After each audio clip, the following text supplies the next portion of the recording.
na labda tumefanya nini, tumesha labda kwenda kumtembelea yule mama. Yeah, in fact mimi kama mkuu wa mkoa, katika matatizo ndani ya mkoa yako mengi sana. Yani huwezi kukwenda, yani you can't foot everywhere and let your legs wet. Katika kukwenda kila mahali wewe unakwenda tu kila mahali, hiyo sasa itakuwa sio administration, sio utawala huu. Lakini ukweli ni kwamba Polepole si alikuwa balozi. Mimi kama mkuu wa mkoa sielewi alijiuzuru akiwa nchi gani. Na mimi kama mkuu wa mkoa hakuna sheria yote inayosema ukitoka kwa balozi uje uripoti kwa mkuu wa mkoa sasa kwa ajili ya usalama wako. Sina hizo profile. Wewe mwenzangu ulivyokuwa unasikia kwamba Polepole yuko si wapi, na mimi nilikuwa nasikia hivyo hivyo. Na napokuja kusikia kwamba sasa Polepole sio amechukuliwa, na mimi nasikia tena vile vile. Kwa kumbe alikuwa Dar es Salaam. Mtu mmoja ananionyesha kwa kamera kamoja kanasema alikuwa anasema hapa ni wapi? Lakini wakiangalia wanasema hapa si pale kwenye ile sanamu ile, si ndio? Lakini nikasema sawa, sasa kwenye sanamu inawezekana ikawa ni picha iliyopigwa leo, iliyopigwa jana. So generally ni kwamba sina connection yoyote nayoweza kuifafanua sana kuhusu maisha ya ndugu yangu Humphrey Polepole. Lakini kikubwa na mimi nimekuwa mfuatiliaji toka kwenye YouTube, anachokieleza kuna siku amenitaja pale na nikasema hebu ngoja nicheki na mimi kwenye YouTube. Nikaona tu huku kote hakuna kitu kinachokuonyesha kibao tu kwamba hapo ni wapi, hamna.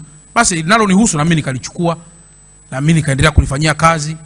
Basi kwa hiyo majibu yaliyotolewa na jeshi la polisi kuhusiana na mambo yote haya yanayohusiana haya, basi tuwape muda kama ambavyo wameahidi katika masuala ya kiuchunguzi kujua alikuwepo, alikuwa nyumba gani kama ambavyo imetamkwa na vitu vingine vya namna hiyo.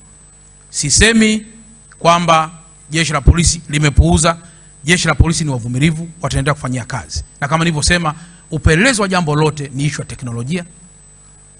Pengine Marekani anaweza kupeleza jambo lake very likely ikawa quite different na mimi ninaweza kupeleza jambo langu kwa sababu mambo ya teknolojia.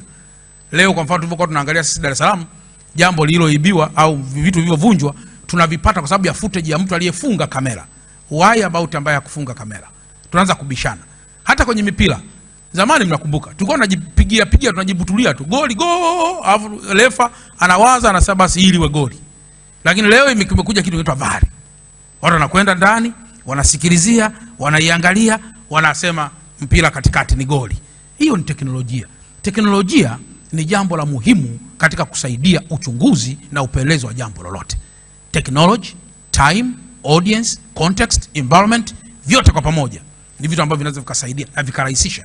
Lakini plus human capital pia ulionayo. Vyote vitu kwenye combination, vyote hivi vinasaidia ili kupata jambo ambalo ni zuri zaidi.